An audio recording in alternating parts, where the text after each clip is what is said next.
to order. 48. 648. 6:48, sorry.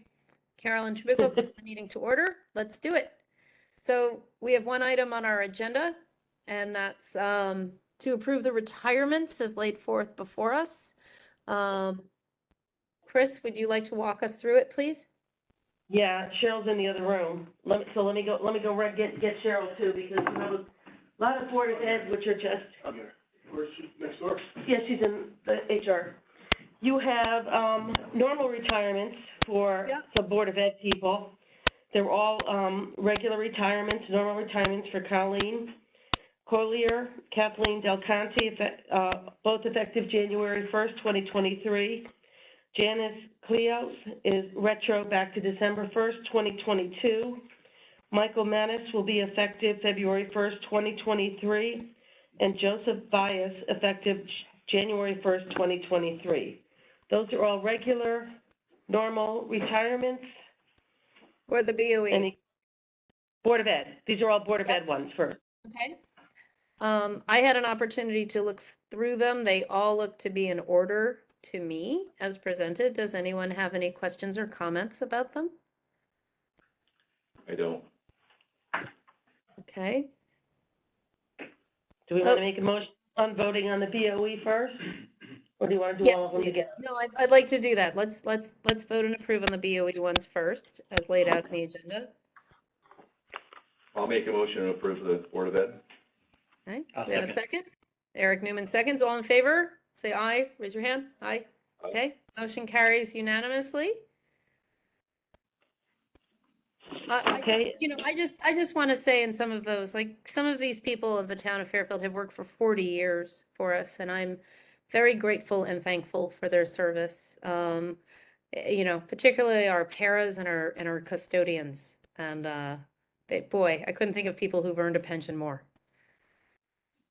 That's so nice. That's very nice of you to say, Carolyn. We'll pass that along to these people. I mean, the last item we have on the employees is to review for a normal retirement for 2 town employees. It should be 3. 3. I did send one, and it. Oh, I'm sorry, I don't have the town adjusted clerk, one. But yeah, I was just trying to dig it up. But Okay. it turns out Barbara Savedas should be on the bottom. She's a nurse. You will see her paperwork in what I sent you this afternoon. And what's Yep. the retirement date, Cheryl? She's 1/1/23. Okay. So we're going with Elizabeth Rodriguez, who works for the telecommunicators, ECC. She's effective January 1st, 2023. She's had quite a few years with the town in that department as well. Mm-hmm. Judy Sparzo, who is a vested deferred, she's going to be approved for March 1st, 2023. And Barbara Servatus, who Cheryl just told you, is going out January 1st, 2023. She was a school nurse. Any questions on these 3? again, very long services, and we're very appreciative to them. They all looked in order to me. Just one question, and it goes even back to the other ones. I see that, they're all taking normal retirements, but on some of them, they filled out the options 1 and options 2. Is that going to be the par for the course, or is it just something No, that option is for how they're going to get their pension payments. Yeah, that has. No, I That has understand. nothing to do, right. No, That has nothing I to do with a normal retirement. No, I It's either understand that. normal, it's either normal or a disability. Right, okay, but I'm saying It's a payment. on some forms that she filled out all those options, and some they did not. I'm just curious as to why they did that. I don't see that. The option's on the bottom. Yeah, I know. Some of them, you filled all of them out. The only one, I only see one person with an option 2. I don't see any others. Everyone else is normal form, which is Like 5 Kathy Del years for Conte, your life. like Kathy Del Conte had option 1 and option 2 filled out. She has. I'm know just that, curious but as to if that's, they if don't like have Kathy to- Del Conte had that. I see her as a normal. Michael Mattis, no, I understand that. I'm just He's the curious. only one who has the option 2. No, Michael Mattis also had that as well.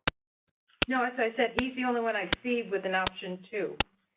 Oh, but Michael. But that's a Kathy Del- payment form. That's a payment form. In other words, you take less in actuarial calculation, so your beneficiary in this case is a 50% basis. So if anything were to happen to this No, no, I individual, understand. Okay, I'm just saying that if they're it's all, still a normal. I totally understand all of that. I'm just saying is that she did it for some and not for all. That's all I'm just wondering. And most of the ones that we've gotten in the past, all those options have been filled out and presented to them, just so I don't want to make sure that if that's the new way of going forward, that she's only going to fill out what they want them to see, then that's fine. I don't understand. I think you're talking Oh, about the calculations, Mhm. the calculations are on the form. If you go to Yes. Michael Mattis's form, you could see with the option 2 what it pays. Right. And that's what's used when you send the letter to the bank. So in other words, on his calculation sheet, you see a normal retirement, you see an early, which obviously he's beyond that, and Right. an option 1 and an option 2. Right. I think he's Chris, talking are about you all of them talking about, even Chris, though are you she's just getting normal. are you talking about the presentation on the form? That I understand there are sections on the forms that allow you to do the calculations and set them out on Right. option 1 and option 2. It's just the calculations. It's not the election of the option. It's the presentation of the numbers as they calculated under each section. Yes. And so is your question, are they aware of the numbers when they elect? Yes, exactly. That's my point being is that on some and on most of the ones, if we look at the past that we've had in the past, they filled out all the options for them. They've given them all the calculations. In this packet, more than I've seen in other ones, they've only filled out the top part, which is fine. I understand that. My just point being is that they've usually kind of given them all the options and shown them all the calculations. And I just don't know if going forward, because I Okay, think Cheryl Chris, I used to produce understand most now. of these. And now. When you don't have a spouse, you can't choose either option 1 or 2. It's not calculated for you because you don't have a spouse. Understood. Option 1 and 2 are available to you when you have a spouse. Understood. That's all I need to know. Thank you. Okay. Okay, could we have a motion if everyone's okay with the town employees retirement proposal before us? I will definitely make a motion. Okay, Jack has made the motion. A second from Eric Newman. All in favor, please say aye. Raise your hand. All right. Unanimous. With that, 6:55 PM, I'm going to adjourn the meeting. Thank you. Thank you. So we. Okay, so who do we have for police and fire? We have Eric Caliper, Walter Burke, Jared Smith, Bruce Ryan. Nick, are you on the line? I am. Okay, Nick Caruso. Brenda, are you on the line yet? No, some people are having trouble getting in. They shouldn't be, it's all up there. Elmore. You have everything you need? No, you don't, you're on for medical. I'll give you one. I think we all do. And, we have a David Morrissey here. I'm sorry, Dave. I'm an attorney, I'm representing Robert Petrie and Michael Boyces. Okay. Carolyn, are you there? Yeah, I don't I'm know. on, but I'm not police and fire, guys. Oh, goodbye, see you later. Brenda's not on. She's trying. Okay. I just sent the link out. Who's chairing police and fire if she's not? Brenda. I'm not sure that, David Morrissey can stay for the executive session, but, I would be asked to be invited in. okay. So I'm waiting for Brenda. Mhm. Is he sick or? Meanwhile, you can review the paper. Well, I've been here a year. So it's another problem. Who are we doing for, My foot hurts. Cheryl? Yes. Dave Morrissey. Oh, hey. Oh, you came, I'm glad. That's fine. Hey, I don't know if you got this. I got this, it's You know what, in there. that's not auto, no. We've been through One this. at a time? everybody's running. I got one at a time. But yeah, Oh, this, one, Yeah, mine? Yeah, definitely one at a time. okay. I wonder if it costs us money because in the end, somehow these people always win because the system is, it's like this, Jared? just take care of at the people's expense. Brenda, is that you? No. You're in? sorry. Can you hear me? Yeah. You can. Oh, there we go. All right, well, That is- I was yes. just in a room with Jim Brown and Kevin Sedin. They're all by themselves in a room. I honestly, I don't know why this is managed this way. I mean, if we have 3 boards and everyone subsequently has to be together, it just doesn't make sense to me. So they're locked in another room. I don't know what to do. I don't know what to tell you, how to get them. This is not good. Where I are just they? emailed the link that Cheryl. Unorganized, I've never seen it. But the medical isn't in that link, because you can't, it's PHI, you can't send that over the. All right, but there's only two people in that room, and that's a board that has more than 2 people in it. Correct?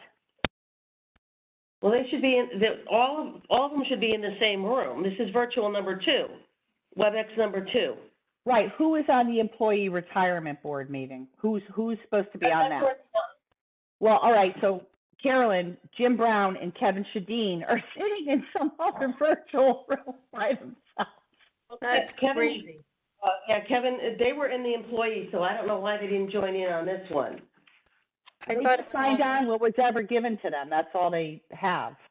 So Jared, did you put, Kevin Shadeen and, Jim Brown in that email that you just sent? Sent it to the whole board. Okay. And Let me call Jim Brown, because he was trying to click on. And we had a quorum without either one of them. But they're both the same, No. Hey, Jim, so Jared just said, are you still on with Kevin Shadeen? I'm out of that meeting now. All right, so can you, Jared just sent an email with a link to where I am now, where everybody else is. Just click on your email, but I don't have Kevin Shadeen's cell phone number, so I don't know how to tell him. I can do that for you, Brenda. I have his number. Okay. For his link. All right, no, Carolyn's gonna do that. You just go click on the link, okay? But all I want Thanks, you to hon. say were attended. I don't understand. Well, the police and fire is separate. I mean. No, but to log into this meeting, Oh, it's they're all the same. yeah. So I don't understand why they're in another room. Well, the employment, actually, in my calendar, the employee retirement board didn't even have a link to sign on. They didn't even have a phone number. It just had the agenda. No. And Yeah, then but the second meeting, had a link, police and fire, and then the JRIB had a link.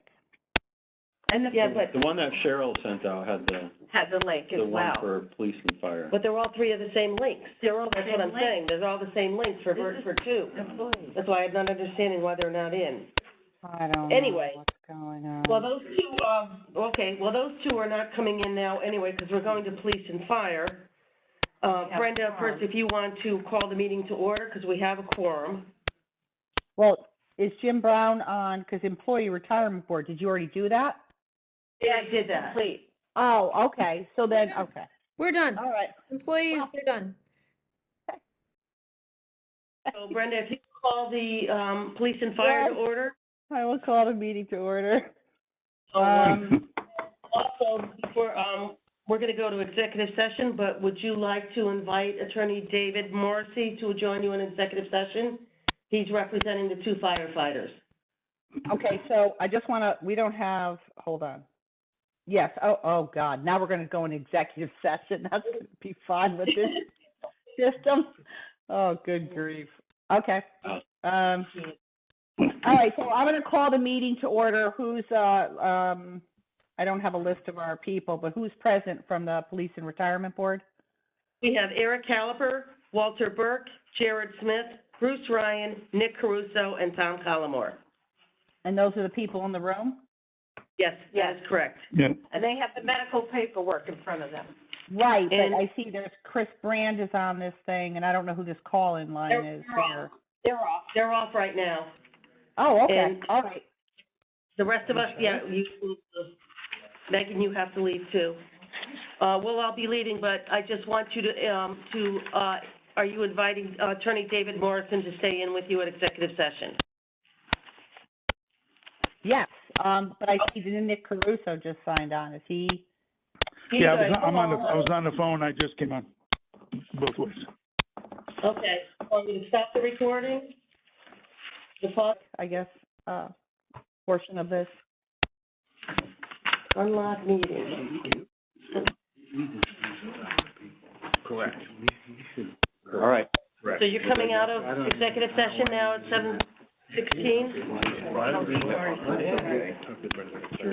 need to make a motion, so if everyone could just, take their seats and let me, allow me once we come in, so I can make the motion and the police and fire retirement board can have a vote.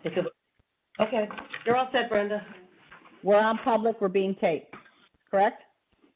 Correct. Yeah. Thank you.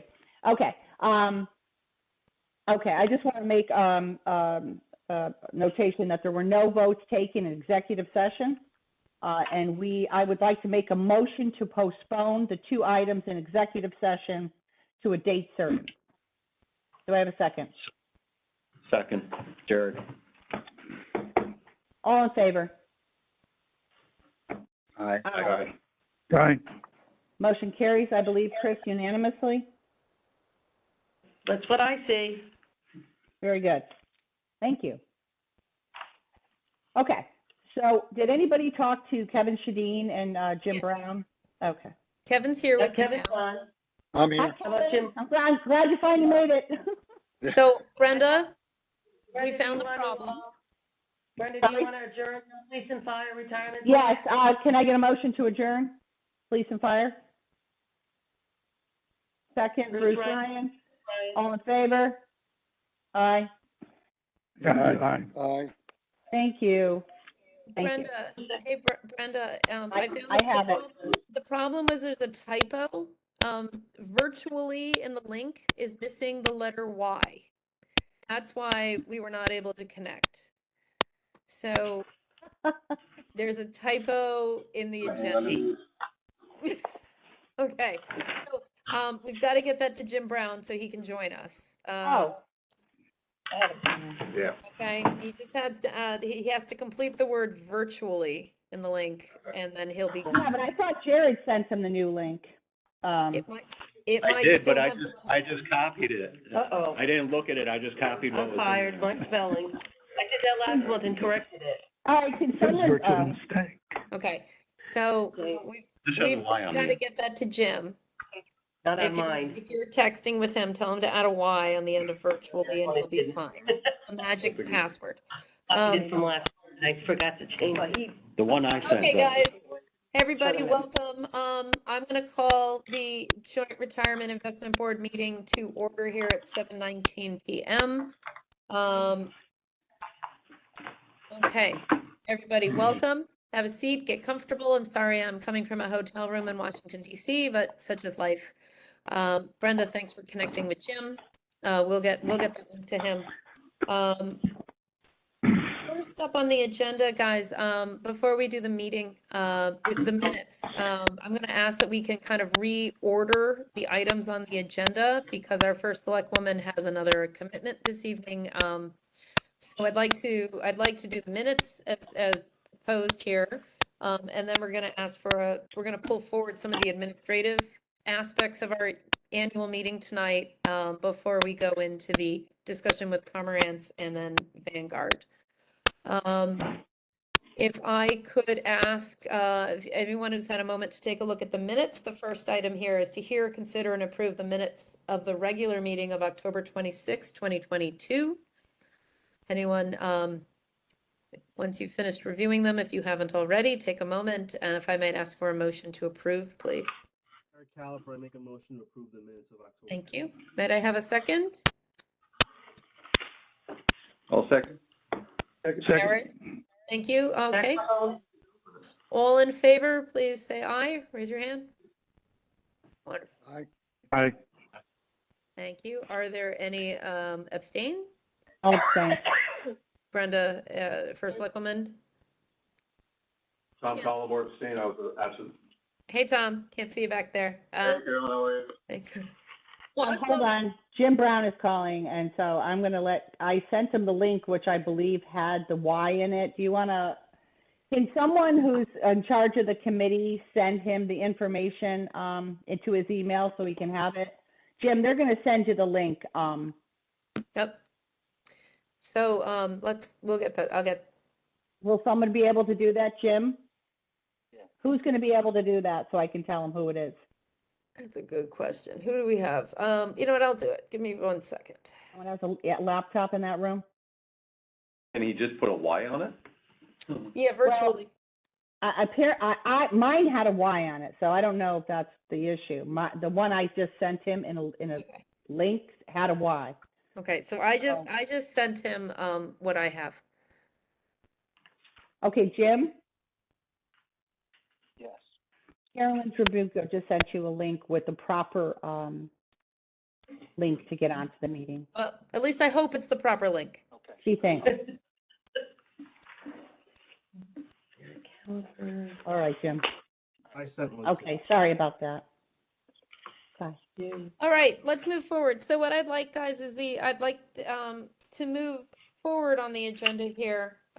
Two things. Item number 4, 5, and 6, election of JRIB officers, conflict of interest disclosure, vote on the 2023 meeting schedule. Please, I'd like to move them forward ahead. Carolyn, I think I'm supposed to call the meeting to order and then ask for a motion to approve officers, and then those things are supposed to, I believe, come subsequently after, according to what my agenda says. You can have it. Is that Okay. police and fire, or is that, are you? No, looking- this says JRIB. Oh, I have a Police JRIB. police and fire didn't have election of officers. Okay. Not on my agenda, anyway. All right, go for it then, Brenda. Okay. Sorry, I've got 3 agendas. Okay. I'm trying to help you out here. Okay. I'm gonna second call the meeting to order. And or I'll take. Do we have somebody already took attendance? I assume. I have it, yes. All right. Very good. All right, so I am going to ask for a nomination for chairperson of the JRIB board. Yep. If If it's, any nominations from the I am- floor? I'm happy to Nominate. serve again. Okay. I'll nominate Second. Carolyn Trabuco. Okay, so Eric is nominating. Is there a second to that nomination? Bruce Ryan seconded. Yeah. Okay, is there any discussion on the nomination of Carolyn Trabuco? Huh. Well, if there isn't any, I would like to just say that I think Carolyn's done an amazing job as chairperson of this board. I am very, very impressed with her knowledge, her professionalism, and she's done a really great job working with our finance department. I'm just really glad that you're willing to serve another term. So thanks so much. And I'll open it up.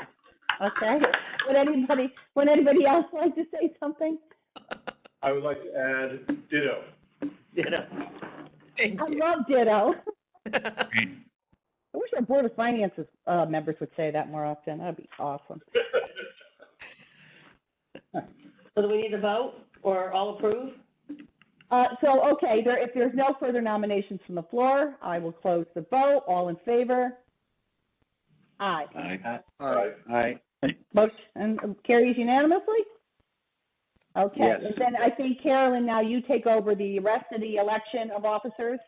Thank you very much, everyone. Thank you very much. It's been a pleasure. I look forward to awesome, fun times, days ahead. I would like to nominate as vice chair to the JRIB, a longstanding member who has done an extraordinarily helpful job and great work for us on the private equity side, but it's always a measured voice, and that's Jack Mahoney. He's agreed to be reappointed. That happened before the RTM not that long ago. I'm delighted to have him back, and I'm thrilled, absolutely tickled pink and thrilled that he's willing to serve in this new role. So with that, I'd like to nominate Jack Mahoney as vice chair. May I please ask for a second? Bruce Ryan? All right, thank you. Jack, I think I'm so happy you're back. And looking forward to working with you. May I please ask all in favor of Jack Mahoney as vice chair? Please say aye. Raise your hand. Aye. I think that carries unanimously, which is super exciting. And then I would, if you mind, like to make a motion for secretary, Eric Newman, returned to us as secretary of the board. He is serving still in his first term. He's been very helpful and reliable in there, and I think a measured voice, and I'm delighted to nominate him as secretary. May I ask for a second? Second? We all set. Okay, there's a lot of seconds. Let's go with Tom Collins There we today. go. Look at this, we're rolling, guys. This is hard to do from Webex. May I ask if anyone would like to make a comment? All right, all in favor, please say aye. Aye. Aye. Aye. All right, It's unanimous to me. it's unanimous again. Thank you. Thank you. Everyone, thank you very much. Thank you, Carolyn. If I could just interrupt, I do have to sign off. Wait, you gotta wait for me for two more Oh, minutes. 2 minutes. Okay, go ahead. You can't go yet. Okay, All right, well, I go. got you guys. All right, next item up on our agenda, guys, since we didn't make a motion to move the meeting, the items around. We are going to talk about the meeting schedule, please, for 2023. May I have a motion to move the discussion around the meeting, the agenda for the 2023, to move that up to now? Brenda, thank you. A second? Can I ask for a second so we can discuss this now? Second. Mahoney? Okay, in favor? Aye, everyone? All right, Yep. thank you. All right, motion carries. Okay, guys, so very quickly, we discussed with Brian Binkley the fact that we are one of the few OCIO clients of Vanguard's that asked them to come and to present performance on a monthly basis. And when we met last, we agreed kind of in concept that we would try to look at a schedule that incorporated a quarterly performance numbers and report from Vanguard, which is in keeping with the vast majority, if not every other one of their many OCIO clients. To that effect, you asked me last month to draw up a few schedule proposals. I want to just quickly talk about that for a moment. First off, I think going to a quarterly meeting, i.e. 4 meetings a year, is too few. We have quite a lot of business to discuss here at the JRIB, and to me that felt too skinny. They've looked at a 5-meeting schedule, which would be January, March, April, July, and December. And that felt as if we would be creating too large a gap in the fourth quarter at the second half of the year. To that end, we looked at option B on your handout here, which is a proposed 6-meeting schedule. And that's the one I'd like you to focus on. And what that does is allow us for quarterly performance review from Vanguard. I would ask that Vanguard come those 4 times a year for those performance reviews. Also allows us to have 2 additional kind of off-cycle meetings that would be focused around the actuaries, having the actuary report, kind of the discount rate discussion, and an opportunity to have the alternatives come in to present to us. In addition, it would add a December meeting, which is the annual meeting and the election of officers. So the third option you have there on your paper is option C, and that's the same format as we've had in the past years. That's a monthly performance. That's 10 meetings a year. I'm of the opinion that we can carry all of the business of the JRIB in the 6-meeting format, which is option B on that page. I think we also have the opportunity to call special meetings if anything comes up that we need to address. And in addition, before I kind of open it up for your thoughts, of course, the police and fire and the employees, the town employees and the employees side boards would meet via WebEx as needed monthly to approve retirements. So this doesn't change that cadence. This just talks about the JRIB. With that, I'd love to open it to any thoughts before we take it to a vote. Yeah, this is Jared. I think you hit it on the head. I think this is a good balance of meetings, and still we have the option to do special meetings if needed. But for the, you know, the regular traditional work that we know needs to get done every year, I think this is the right way to go. Carolyn, I look at the, option B, I think the schedule for the March 22nd, meeting would be pretty packed, pretty full. So I was actually thinking maybe a compromise between B and C, maybe going to 8. It just seems that if, I'll actually be specific. Yesterday, as you know, I went to the Board of Finance meeting, I presented on alt, and there were a lot of questions. And I was just thinking maybe a meeting where we have the performance as well as real estate and PE, or performance and PE, and then second, a different meeting with performance and real estate, would make sense. So maybe a bit less busy on the 22nd of March, maybe 1 or possibly 2 more meetings, I would throw as an idea. Yeah. I thought, I understood the 6 meeting schedule and the special meeting schedule. We could toss that in for a special meeting. I think 7, but I could work, yeah. Absolutely, yeah. Yeah, we can use it, we use that, the alternative and the real estate, plug that in when we can. So you're right, because that meeting, that first quarter would be, a long one. So I might want to add that what we're delivering, I mean, we can change the topics, right? The topics are there as kind of a guide to make sure that we're covering all of the important info. If you feel that that's too busy, we have an April meeting that in there on that option B where we could certainly include more of a, you know, we could have a twice a year review of PE, for instance. We can move the agenda items. I guess the question is more around the number of dates. If I can make a comment, Carolyn, I would think, personally, I was in this business, in the OCIO business for a long time, 4 is actually the standard. I mean, we've taken on Vanguard, they've taken on a large fiduciary role, which really shoulders a lot of the burden for us. I personally think we can get away with doing six meetings, and I'm not trying to skinny this down to a point where we're just trying to get by at the bare minimum, but I think if we maybe collectively kind of tweak the 6 schedules so we can put in whatever we want, what if it's real estate or if it's infrastructure or whatever, I think we could smooth that out over the 6, where we don't have a jumbo meeting where we're here for, 4 hours and going through the discount rate and the actuaries and everything, trying to do it in one. So I guess we need to take a vote tonight on the number. Do we also need to have exactly, what the content of each of those meetings is? Do we have to have that nailed down or not? No, it's just the dates. All we're looking at is the number, just the dates, not the content.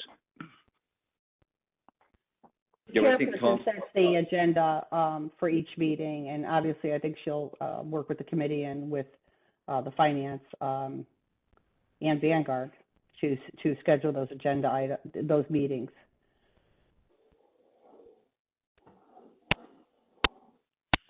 Carolyn, I think I want to second what Jack's saying. I think we can solve the issue by either a special meeting or having enough advance notice as what we're trying to discuss at a certain meeting so that it's not a marathon session. What exactly does a special meeting mean versus a meeting? I'm not following. Just one that's not scheduled. It's not on An the unscheduled schedule. meeting. Right. Yeah. Right. So Carolyn could call one for next week if something occurred. Mm-hmm. Absolutely. Just a special meeting, maybe like 7 or 6 days. Right. To post it. Or I think too, if a big thing came up, Brian said, hey, we've got an issue with infrastructure or something going on with private equity, hey, we really need to, or might be prudent for us to call a meeting. Mm-hmm. We could add one in.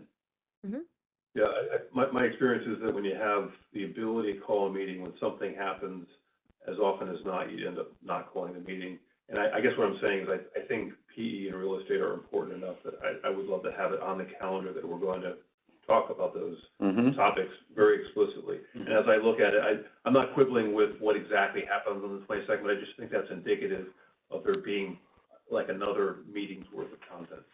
But if 6 is the answer, I'll go along with it. I think 7 is just, my gut, more accommodative of everything that's listed here. So about the PE, right? So how do we review PE? So we see the performance on a 3-month lag. That's the first piece on the performance side. Secondly, we've got 3 PE managers, and then we have a real estate manager, and they will come once a year to present to us, right? And so when thinking about what else we would add to it, of course we would cycle the PE managers through once a year. And we can segment that out, and I can set the agenda however is important. If we need real estate up first and, the Lexington up second, we can do that. Or if we really need to see Mesereau or Harborvest. And I think Brian Binkley's been very helpful in making sure that Harborvest is available to us. But I think we can do all of this in 6. And of course, if something comes up or we need to get together, any one of us can reach out and we'll pull one together. I mean, we've done that with very little notice in the past. Everyone is very adept at getting onto WebEx. But let's remember that on the PE side, we do see the performance numbers on a 3-month lag, and they do give us kind of a once-a-year appearance. So the once a year will be built into the calendar already. Is that your point? Yeah, and if you wanna suggest, come to me and say, hey, I think we need to see not all alts on one night in March. We need to see PE, we have 4 managers. Let's do 2 in April, 2 in October. We can do that. I mean, what we're voting on and have to deliver tonight is the number of meetings and the specific dates on the calendar that get delivered to the town clerk. Right? We're not voting on the agenda items. That's something that I have the discretion to set. This is here for you to see as an illustrative point that we can cover the material that needs to be covered with 6 meetings instead of 10.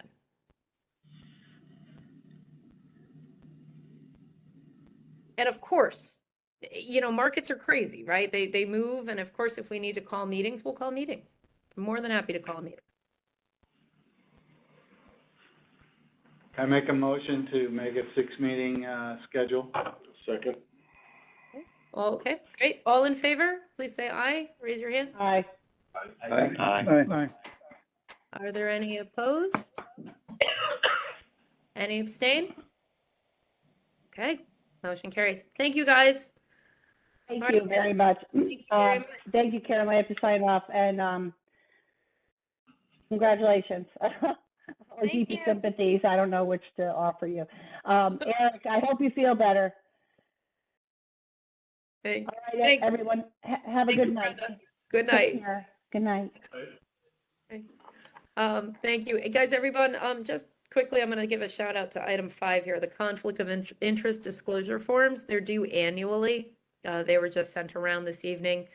Please, if you can, fill that out, turn that in. You can email that back in to Chris. We have to make sure that gets filed with the town. Okay. You have the papers All right. on here? Or? I don't have any. No. Does somebody have them? They were emailed. I think, weren't they emailed? They were. I didn't know. They were, okay. Yep. Okay. If not, we'll make sure they get emailed. Let's email them around again. I'll follow up. Okay, thank you. All right. All right, on to the regular scheduled broadcast. Thank you all. Pomeranz, Securities Monitoring Report and Update. Matthew, you're with us, Matt Tusello. I'm happy to say that Matt is a Fairfield resident, has been working in partnership with the town of Fairfield for many years. Matt, if you are available, I will let you kind of click on your video and take it away, please. Okay, can you hear me? Okay, We can hear you. that's a plus. All right, so the way Carolyn suggested that my not too lengthy remarks tonight is to do as much as I can sort of like publicly, and then we'll do a very brief executive session when there's, a little bit more sort of attorney-client type stuff. So she suggested I give a little bit of a background and catch up, and then the real purpose tonight is to talk about the wrap up of the Fluor securities litigation that the Fairfield pension funds were a part of. So if we step way back, yes, I am a Fairfield resident, and I'll do one better. This is actually my second tour of duty here. I grew up here. I am a product of North Stratfield, Fairfield Woods, and then called Fairfield High. I was a 4-year member of the wrestling team, among other things. So I did grow up here. My parents were here. My grandparents were here. Moved away, came back as an adult. My kids are now in the schools, and we're tracking Riverfield, Ludlow, Ludlow. So obviously, this is more personal of a professional relationship than you will normally get. So it was my pleasure, honestly. About 7-8 years ago, my firm, I work in New York City at a securities litigation firm called Pomerantz LLP. We are the oldest firm in the country dedicated to securities litigation. So our founder was doing this sort of work in the 1930s, right after the main bodies of law had been passed.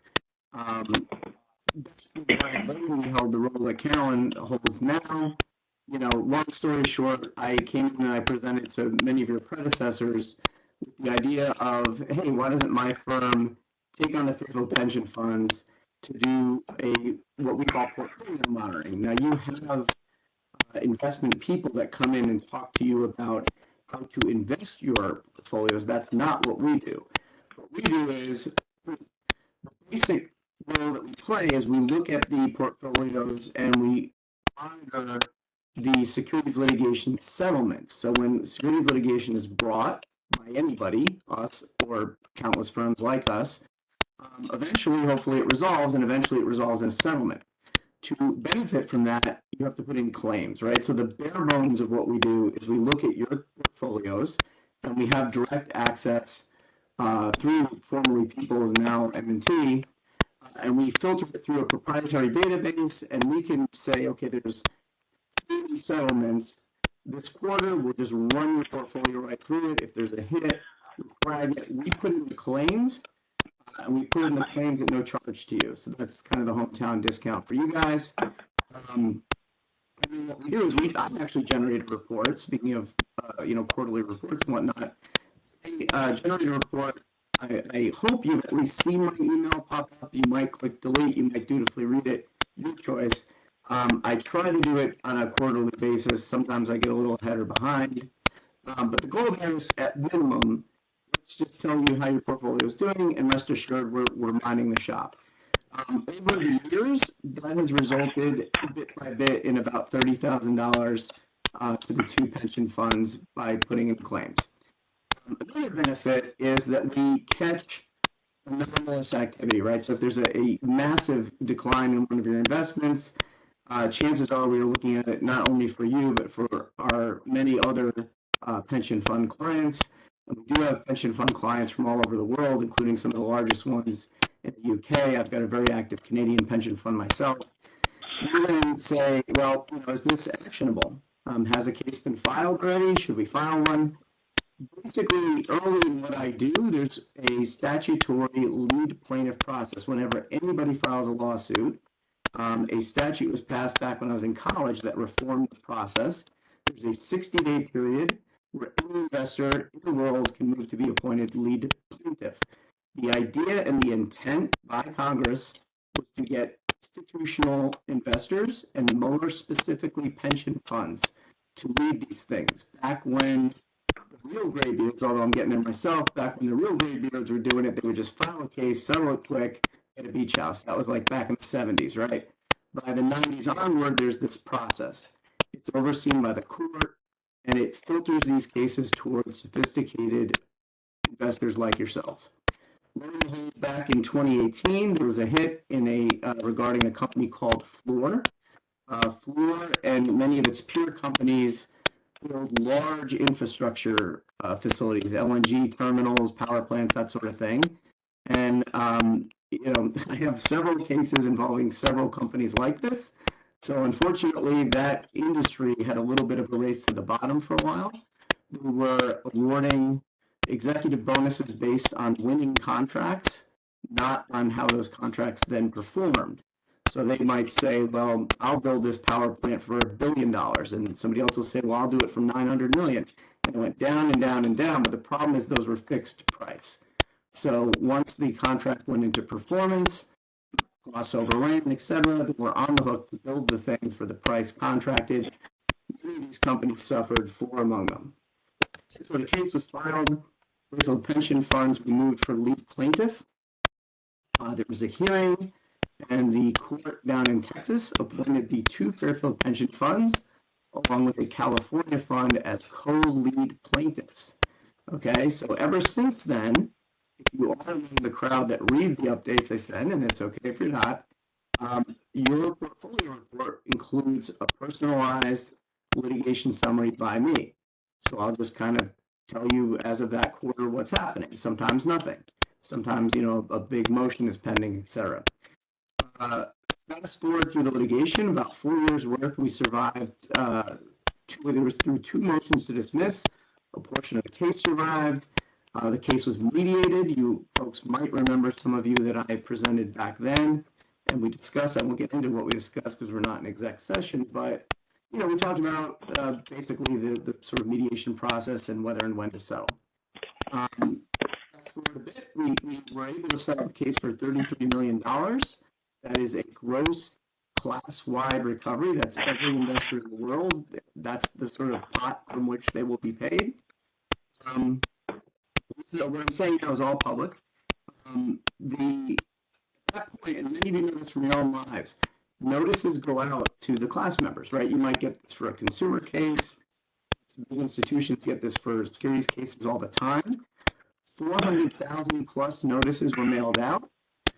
200,000 claims were processed so far. So that's a very, very high hit rate. This is a popular settlement. And out of all of that activity, not one, 0 objections to any facet of the settlement. So in court in Texas, we presented all of this to the court about a month ago, and the court approved the settlement. So, this was an enormously popular thing to have done. The benefit for the Fairfield Pension Funds, and I think this will be sort of the pivot point. I'll say this, and then maybe we kick it into executive session for a few minutes. But among the things that we did was move for the Fairfield Pension Funds, both of them, to receive what is called a compensatory award. It is a payment to the lead plaintiffs to compensate them for their time and energies overseeing the litigation. Here, the Fairfield Pension Funds claim, it's probably going to amount to under $1,000 because there's $33 million in a settlement. This was, there's probably $1 billion in losses class-wide. The compensatory award is different. That's something that nobody else has got. Only lead plaintiffs can move for that. And it's because you folks received updates, participated in calls, etc. And the move that the motion we filed was for $25,000 each. For the police and fire, $25,000, and for the general employees, $25,000. And that, I'm happy to say, was approved last month. So we have to wait for the appeal period. There won't be one, but we have to wait for that to expire. And sometime in the coming weeks, I'll be pleased to present $50,000 worth of checks, probably through Jared is how we tend to do this, and it will be deposited into the accounts for the pension fund. So unlike most people you hear from, I'm not asking for money. I'm giving you money. And that money is to compensate you all for sort of minding the shop, as I say. I think that's the pivot point. I think if we could go into executive session for just probably 5 minutes even, then we can kind of get through the rest that I want to get through real quick. Okay, so it's going, Carolyn, going into executive session? So we're going to go into executive session, right? Which means we're going to stop the recording, right? And, okay. Yep.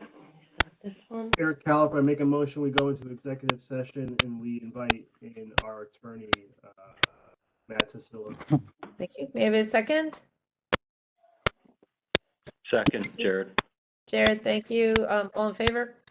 Aye. Aye. Aye. All right. Okay. Can you just? All right, we're recording. Okay, we are recording. Let the show. We're out of executive session at 8:08 p.m. No votes were taken during executive session, and we were going to resume our meeting.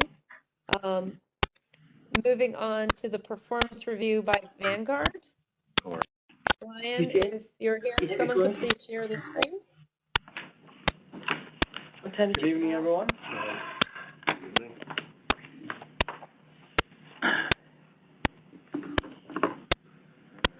So, Jared's pulling it up on the screen.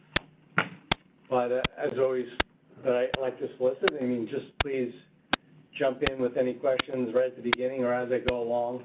I don't have any major updates, but what I will do is just a, quick review of performance that you usually do.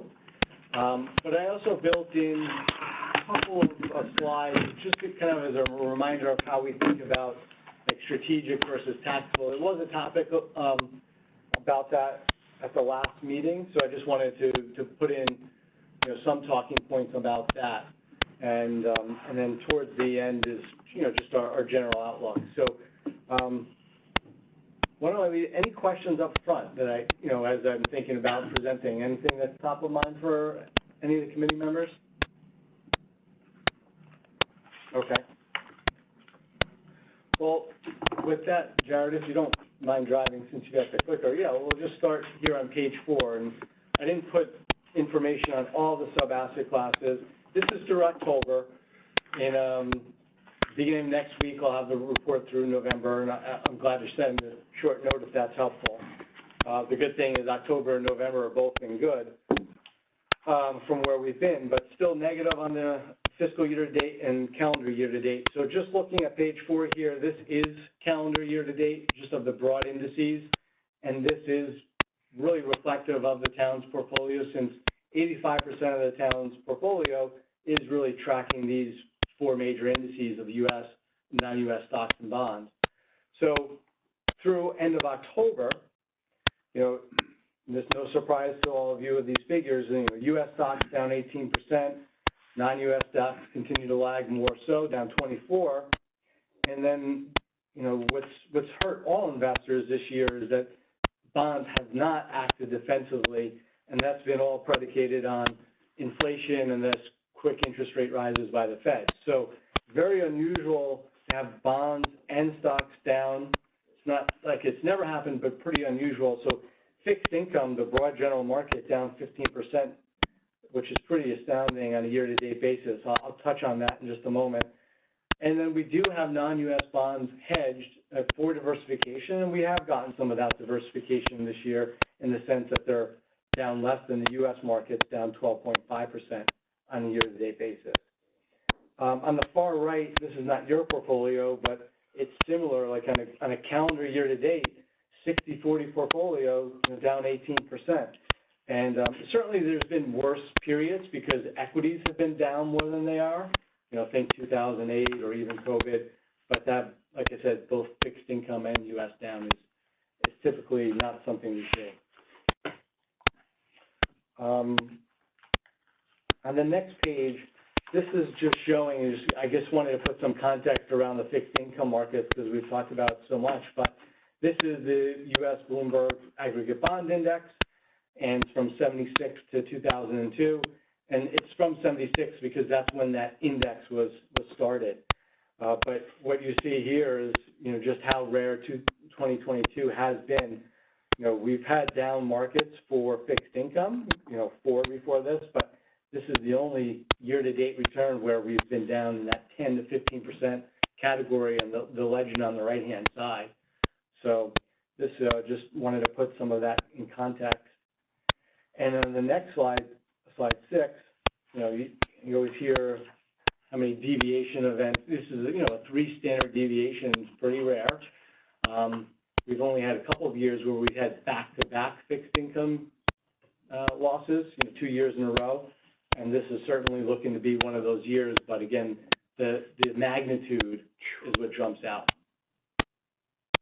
Now, not to say we certainly don't know when that'll turn. Of course, it's somewhat predicated on inflation and when the Fed stops easing, but we don't think that, we do believe in the years out that bonds will still act as a diversifier. And that's what you did see in the last 2 months. Whenever there was a little bit talk of Fed easing, then the market started to react as far as equities going up and the interest rates coming down and fixed income doing a little bit better. That's still yet to be seen. I think the Fed is certainly intent on keeping rates high to make sure inflation comes down. With that said, I just wanted to pause on slide 8 because Jack had a good question at the last meeting. On slide 8, the next one is just the different segments of the fixed income markets. Spreads have tightened more recently, but are wider, investment grade credit, wider than treasuries, as you imagine. But Jack had a question around high yield and, why that's held up. And I think it's been two parts. One is it's certainly the yields have gotten a lot more attractive on the high yield, but also there's been a lack of issuance as well. So there's been some of that, what you would call technicals, happening in the fixed income market, is that now the corporations, especially in the high yield space, are not issuing as much, so there's more demand for less securities. And yields are looking, especially in high yield, much more attractive. Our view, at least on the investment grade market, is while valuations have gotten a little bit better, they don't look good in the context of heading into a recession. And our base case is we'll have a recession here in the U.S. We're calling it around second quarter of next year, but in a recession is usually when you have stress for all companies, and that's when you typically see spreads start to widen. So while they've gotten more attractive, it's, even our active fixed income teams, not saying it's a place to move into as you're approaching a recession. So that brings us to the portfolios. I'll start here on page 9 with pensions. So from a fiscal year to date, down 2.3%, slightly ahead of the composite benchmark.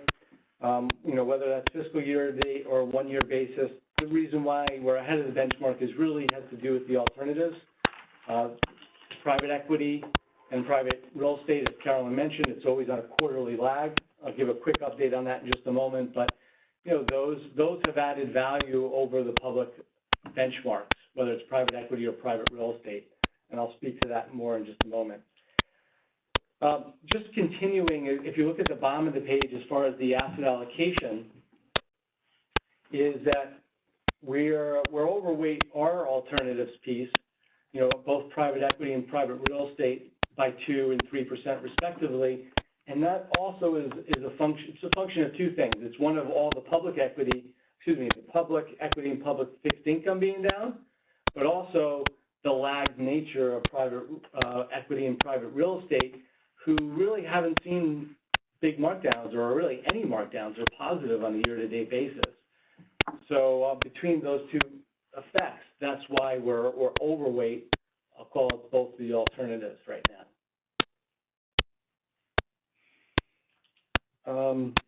So Brian, can I follow up on that? So you would expect that essentially those items that are marked on a lag, we're going to see kind of performance kind of lag on those. Yes. Right. That pulls the allocations back in line. Yes. So exactly right, Carolyn. I'll give you an antidote for that. Is for private real estate. So if you went to page 11, I'll just go forward one. So on page 11 is, if you look at the 3-month return for private real estate, the principal fund, this is the second quarter return. It was up 4.85%. It was up more than that in the first quarter, but I do have the third quarter number that kind of just got released, and private real estate still positive. On the third quarter, it was up 1.46. So it's the returns are gradually coming in lower because it's catching up. Now, if you compare the private real estate to the public side, the public REIT market, so REITs are down 22% on a year-to-date basis. So big dispersion between the public real estate and the private real estate. But to your point, Carolyn, is that the returns are coming in lower for the privates as we roll forward into the third and the fourth quarter. So over time, I think there'll be some kind of neutralization in the sense of, I don't believe there's any point in rebalancing and like trimming private real estate when it's likely the returns are coming in lower. And plus, I'll just give you updates, you know, I gave you an update last time on private real estate, is that the principal fund had a redemption queue, right? They weren't paying out all redemptions because just the activity has just dried up. And you've seen probably other headlines, more recently BlackRock this week, but that's happening to other real estate funds, is as there's been redemptions, if there's redemptions of more than, say, 5% of the fund, they don't make all of those redemptions available. So because there's just not transaction activity happening in the market to be able to sell a property to meet those calls. Hey, Brian, yesterday at the Board of Finance meeting, there was an active discussion of the lagging valuations of PE and real estate. Right. The Blackstone, of course, was the backdrop for that. Right. And some discussion that sharp investors, even on the retail side, are getting out while valuations are artificially high. Right. Do you want to talk about that? I mean, I guess Sure. my thought would be that, not to answer the question, but, Yeah. you know, Vanguard would watch these managers, and that the managers you select, I presume, are the ones who are quick to, you know, acknowledge stress on the portfolios and report fairly. But in addition to that, are there any mechanical protections for investors who don't choose to try to get in and out quickly? I think the main protection is them limiting redemptions, so there's not, for lack of a better word, a run on the fund, right? And that they're forced sellers. So that's the main, and I've seen that more so with private real estate because it's more liquid than private equity. In private equity, by default, you're 10, 12, 14 years. Private real estate has quarterly liquidity, but then they will institute those redemption gates in times of stress. It was 2008, it was COVID, it's kind of now. But to give you an update on those numbers, at least for principal, they have actually more uncalled commitments than they do redemptions. So they have $431 million in uncalled commitments, you know, so for investors that still want to put money into real estate. And right now, the redemption queue is $199 million. So they still have redemptions each quarter, but they're just not making all of those redemptions available. So that's the kind of the main protection. And the public markets is more of that fair value pricing, you know, instituting some of those. Just, I want to make sure I'm understanding. When you say that they're not honoring or not making all the redemptions, are you saying there are gates up now? Correct. There are, okay. Yeah, for the principal fund. Right. Yes, and that happened over the summer, I think, is when we received the update, and I updated the JRIP. So there's, for instance, like if you wanted 50 million out, they might make 10 or 15 available third quarter, maybe another 10 the next quarter. So it's not like they're not providing some redemptions, just not all the redemptions because of the low transaction activity. Did I answer all the questions in there? You did, Brian. Okay. But I want to think about this more prospectively, and I'm not sure More prospectively, I mean, these are strategic allocations, right? And in the sense of we're thinking about that discount rate, we're setting the strategic asset allocation towards that, and, you know, wouldn't think of doing anything tactically around that as far as shifting the allocation. Right. I mean, we have the 5% allocation to real estate, 10% to private equity, which we're still building. But I would say that we would still view them as good asset classes to meet those long-term return objectives.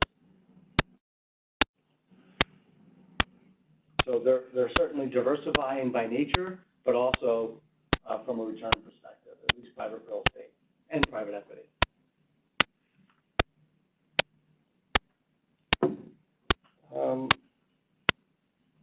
So, yeah, just staying on private real estate just a moment. I mean, I gave you some updates on the numbers, but yes, when I read through their commentary, their properties still have high occupancy, so 92% occupancy for their properties.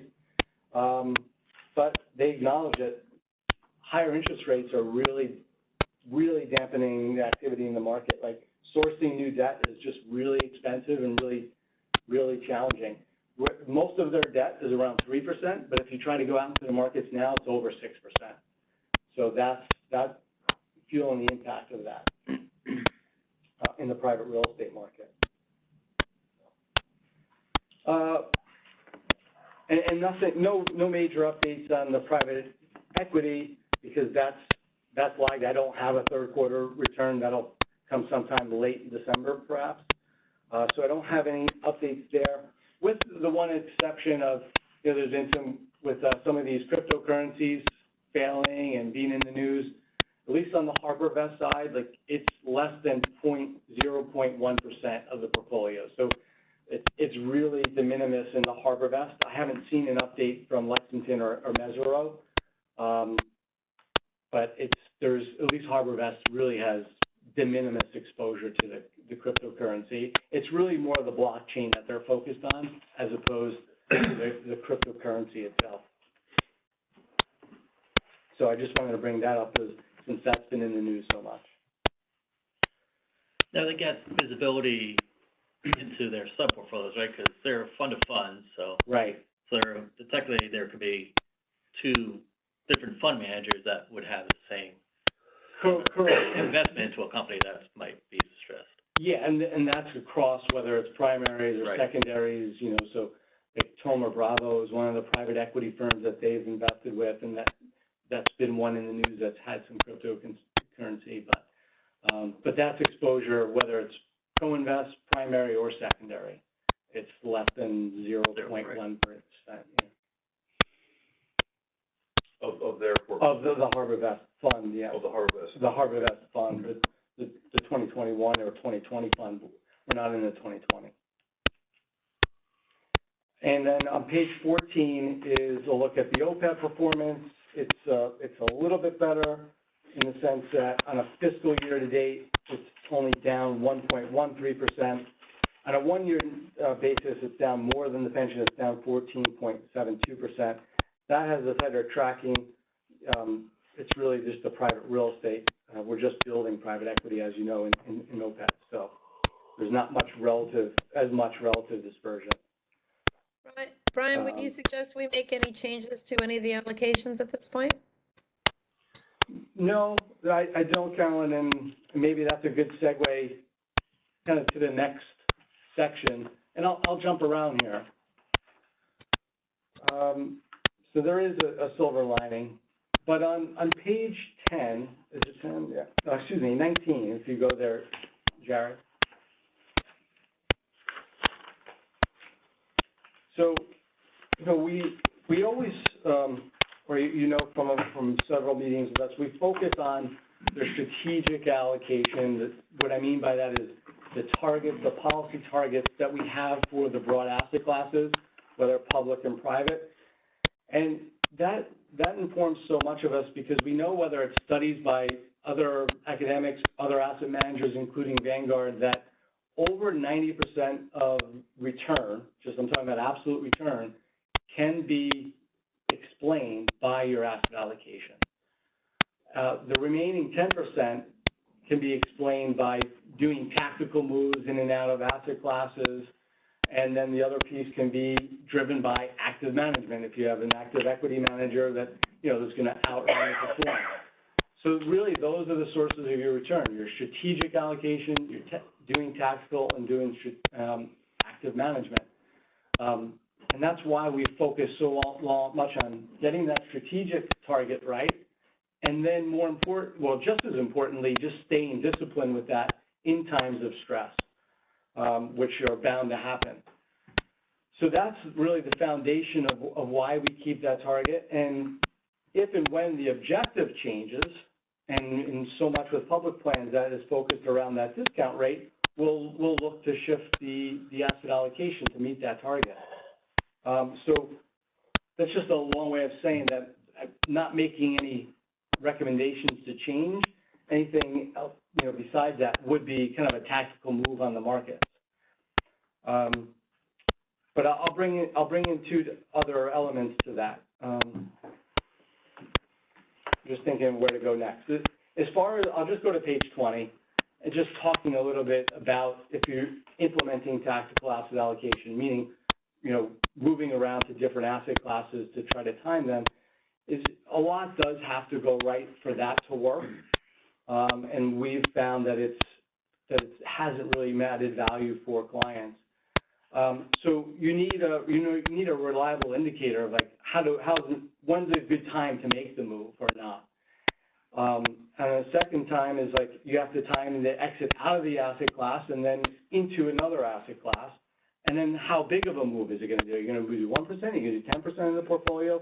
So those are all the elements that you have to think about if trying to tactically move around the market. And it's just a lot to have to get right. And more often than not, staying the course with the strategic allocation leads and has led to long-term results, good results for our clients, but other clients as well. And one proof of that is on page 21 is that our investment research team has looked at this. Now, this is looking at mutual funds because it's easily available data. There's other studies out there, but what this chart is looking at is the greenish or bluish is tactical asset allocation mutual funds. And the yellow one is what's referred to strategic asset allocation or, say, target risk. Those are mutual funds that are 60-40 or 70-30. They don't change their allocation. It's just a target risk. And so the takeaway from this study is two things. One is that yellow bar on all time periods, that's the distribution, but the median has been higher for strategic asset allocation funds than it has been for tactical. And two is, as you'd imagine, that distribution of returns is tighter because they're not trying to time, and much wider when you're trying to time the market. So some of our research, again, has pointed to the benefits of keeping a strategic allocation. Hey, Brian, could you kindly please share with us when you get back to the office that full study? I'd like to understand what period of time that was done over, and I'd like to see if there's a study subsection of the exceptions to this, because there have been really key market movements over the past, say, 40 years that have warranted some tactical change. But I do appreciate and understand and respect the view as smoothed over a long period of time. I would just like to see the study. Yes, I'll forward the white paper. That maybe brings me to, if we went to page 24, and page 24 is looking at, and this is updated now because we have updated capital market assumptions as of the third quarter. And so what we have here is the first column is the current asset allocation of current policy targets. This is for the pension. And now looking at the 30-year time horizon, our median expected return for this portfolio over that 30-year time horizon is 7.4%. And that's now, I guess, 50 basis points above your discount rate of 6.9%. This has shifted a lot, right? Because the equity markets have gotten more attractive because valuations have come down and because fixed income now has yield.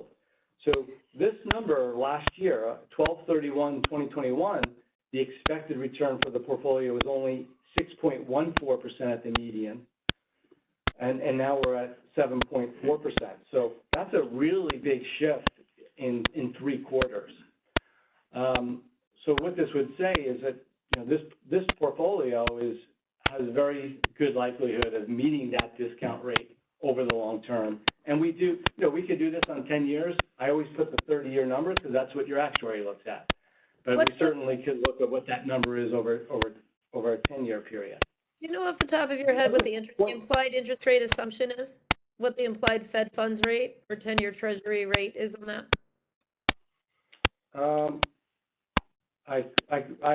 In a pause, I can get what that is. I don't know off the top of my head.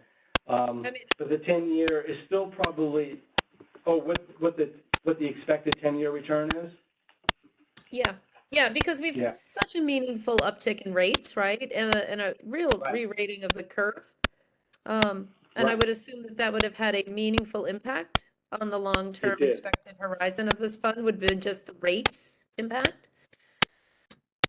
I'm just curious computed. You can get back. You don't have to know that now, but if you could let me know, and let us know, that'd be great.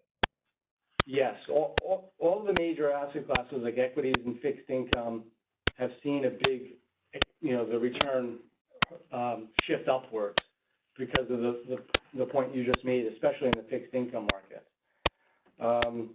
And I might have it even further in the deck. So, but I included two other scenarios because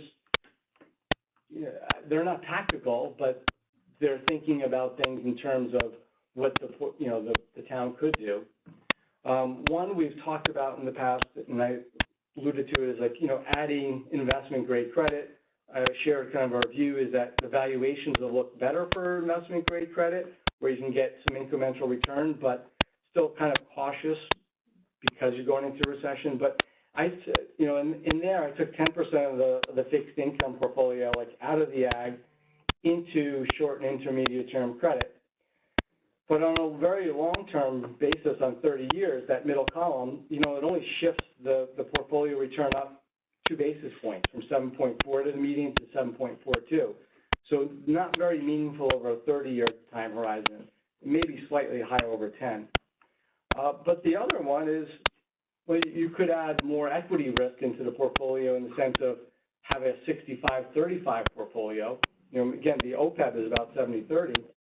That has more meaningful impact. If you were to move more into equities, you could see that median shifts to 7.55%. So, a good 15 basis points of incremental return. If at a point in time that we say, okay, equities are really attractive right now, maybe it makes sense to add a little bit more to the portfolio. 60-40 is certainly not far out there on the risk spectrum. So that is a possibility of another alternative for something in 2023. So these are more, again, strategic moves as opposed to tactical moves of trying to know when the market's going to bottom and when it's going to rally. Is that a suggestion? Well, I think it wouldn't be needed in the sense of I'm saying that in two ways. Yeah. I don't remember a time where we've had a discussion like, let's make some portfolio changes. And are you going to come and tell us that this is what we're recommending to do? Do you want to go along with it and we give a yay or nay to it? Are we supposed to turn it to you and say, we think, I agree with you, Yeah.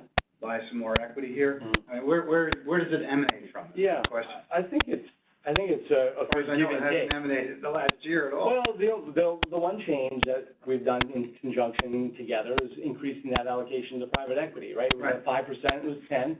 We looked at that, the committee got comfortable with private equity of adding more exposure and the returns it's done for the portfolio and what we expected going forward. So that's one thing that we've done on the margin.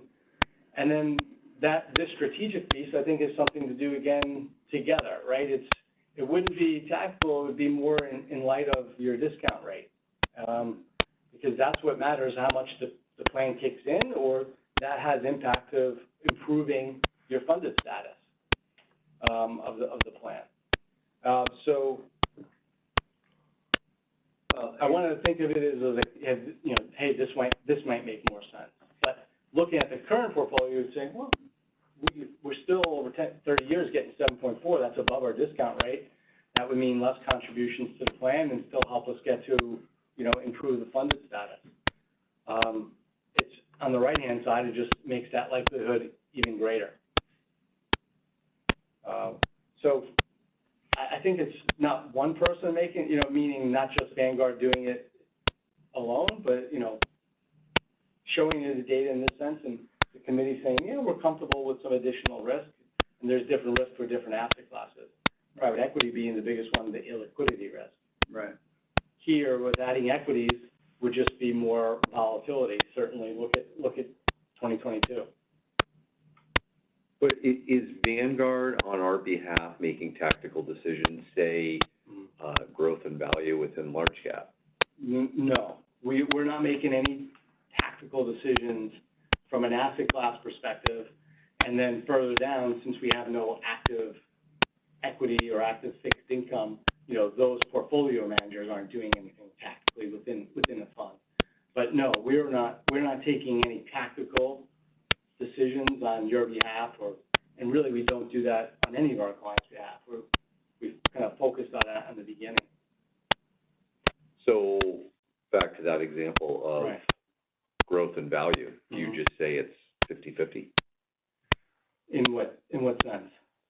Like, let's say whatever we are, our large cap. Right now, we own the market. Okay, so it's we just have the market, whatever, yeah, okay. We own the entire market, yeah. Yeah. So if you want to think about it, like on public equity and public fixed income, we own the entire market. Yeah. We own growth, value, mid cap, large cap, Whatever it small cap. We own the entire market, and we're benefiting from those returns as opposed to saying which one is Yeah, going okay, to makes do sense. better or not.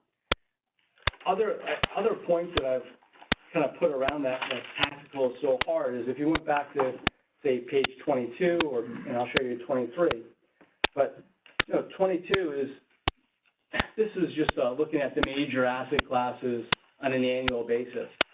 And it's just a reminder of how quickly things shift. Mm-hmm. Look at commodities, for instance. Like, you had to be in commodities for 10 years and have the worst performing asset class basically for 10 years. And then, of course, in 2021 and a little bit of 22, it just shot through the roof, right, when we had inflation that no one predicted, including the Fed.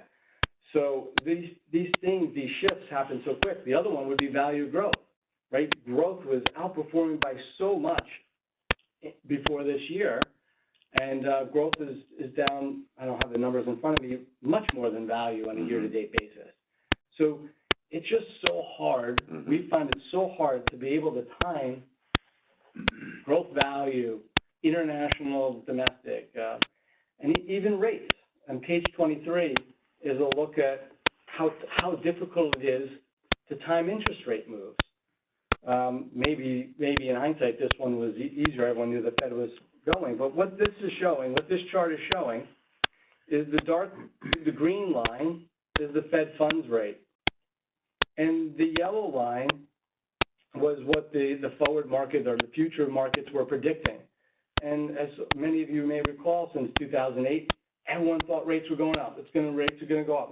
And they just didn't. They stood flat for so long. And so even in the fixed income markets, you could be so wrong for so long.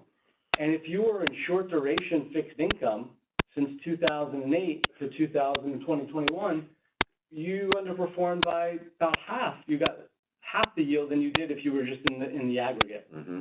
So yes, if you were positioned in short duration in 2022, you did really good. But for 10 years you didn't, as you thought rates were going up. So that's why we've more taken, at least from Vanguard as a firm, has taken the philosophy of setting the portfolio to your long-term objective, being broadly diversified. Like you said, we own the entire U.S. market. Rebalance when need, when we move outside an asset class, say plus or minus 5%, and being disciplined and sticking through it with the tough times. That's certainly, a good recent example was the pandemic, right? How quickly the market fell and how quickly it recovered.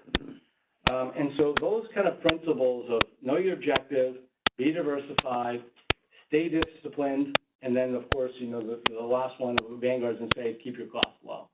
And those four principles and tenets have really led to strong results. Caliper here. I just want to say thank you very much for adding this last slide. I mean, there was a debate on Bloomberg today that was like, there's 200 basis points difference on where the Fed funds rate is going to be at the end of the next calendar year. Nobody really knows when this is going to come down. This shows the fluidity of the situation. So thank you. Yes. The one slide I almost put in, but I've shown in the past, I just didn't put it in for tonight, but again, it's been in there in the past, is looking at active management. Of course, whether it's equity or fixed income, managers do outperform, but that persistence of outperforming year after year for 10 or 15 or 20 years is very hard to do. And I've shared the report from S&P that they update twice a year of how index funds do against an active manager. And I only bring that up in light of what you said, Eric, as far as fixed income. And I think a majority of fixed income managers, I don't believe, are outperforming on a year-to-date basis. Because it is hard to get those rates right.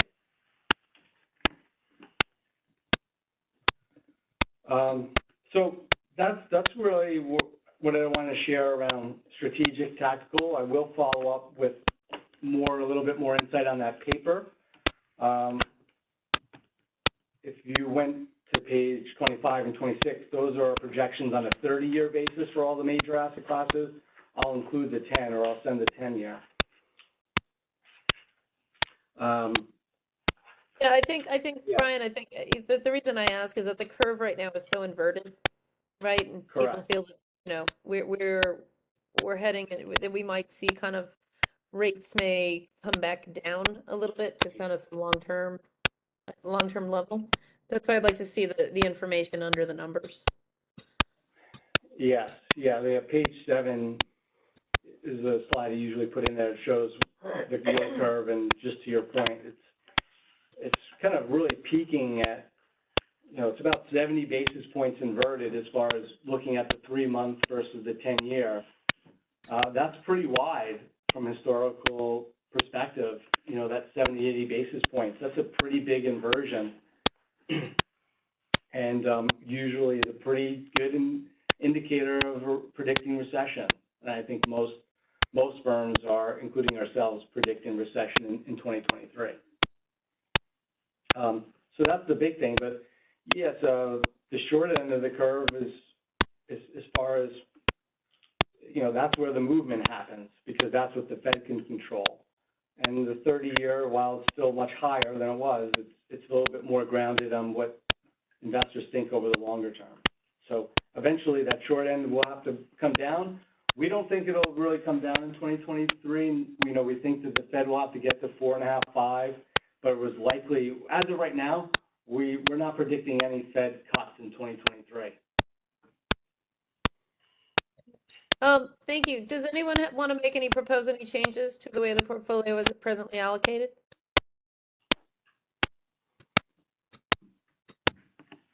Okay. Brian, thank you very much.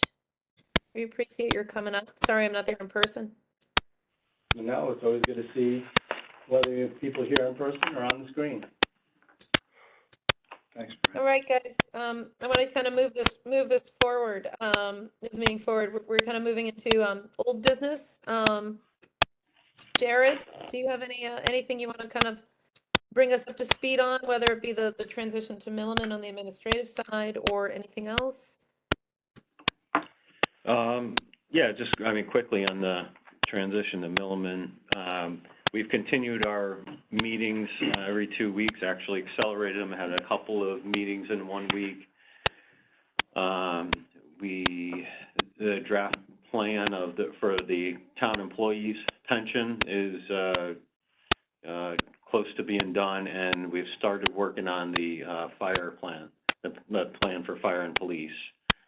So that's in progress, and I think I mentioned last time, should go a lot quicker now that we have a base to work off of. So, yeah, and the meetings with Milliman are great. They've been awesome. They come prepared with giving us an agenda a couple days in advance with very specific tasks to cover during the meeting, and for us to go back, mostly on the HR side, to go back and homework for us to do. So they're very productive meetings, and they've been great. Right. Excellent. Anyone else have any old business? Okay. If not, I'm going to move it to new business, and I just have one thing. And Tom, Tom Collmore, I'm going to put you on the spot if you don't mind. Thank you last night for doing the quarterly update for the JRIB in front of the Board of Finance. I'm sure Jim Brown was kind of wishing he was there doing it, or not. but I wonder if you could fill us in on their thoughts. It's important to remember that they don't tell us what to do. We're the board, we're the investment board, and we report to them. That said, their feedback is something that we highly value, and I wonder if you could fill us in on what you learned last night. Sure. First of all, you're quite welcome. It was a pleasure. To your point or to your suggestion, that we had about 10 questions, and almost all of them, if not all of them, concerned private equity. And I thought there weren't going to be any questions initially. The chair asked for questions, and there was sort of a pregnant pause, and I'm like, oh, I get to leave early, great. But then all of a sudden, there was a cascading series of questions. I think, without attributing questions to anybody in particular, there seemed to be a general concern that private equity was more dangerous than anything else. And I actually made the point, as a CFA might, that you can't not take risk and then expect things to go great from a funding point of view. You've got to get out there. And I think most people on the board seemed okay with that. One individual said, well, it's very risky, and if something goes wrong, it's likely to be private equity. I guess that was just a statement of her opinion, which seems plausible, but not that we should do anything about it. I guess my Have they seen the takeaway... fixed income returns? Sorry? Have they seen the fixed income returns? Would have been nice had you had those. Well, the equity returns weren't that much better. No, I understand, but you would expect that the Yes, fixed you would income. expect, that's true, that's true. And then one individual had a bit of a discussion of his views on private equity in general, and the risk of having a valuation lag and having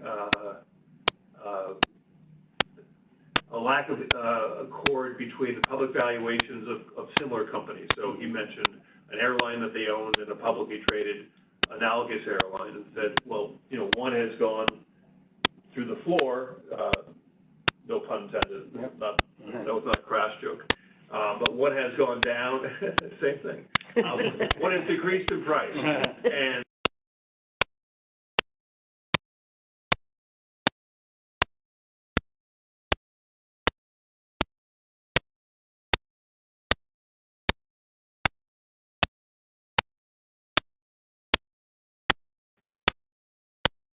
You guys, I can't hear you anymore. I don't know if anyone else can.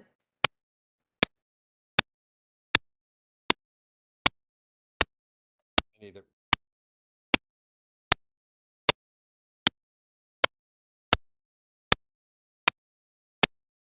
I'm still hearing the ticking though.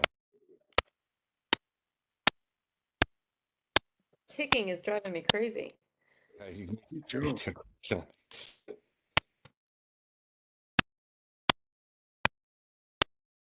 I wonder if it's the ticking is the actual phone unit that they're using, because they're using a dial-in phone number to provide the audio, and it seems like they can't hear us right now either. Looking up at us. Can you guys hear us? Yeah, we dropped your audio. I just did a chat message. Oh, okay, awesome. I don't know if they can see that. Okay. No. Mm-mm.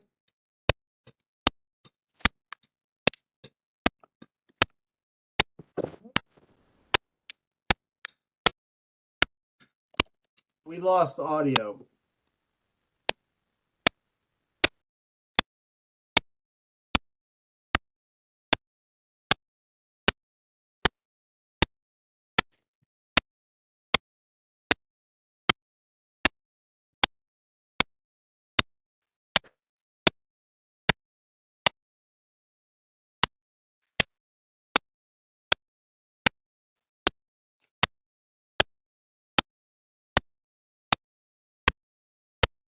I asked them to adjourn. I think we're adjourning. Bye, guys.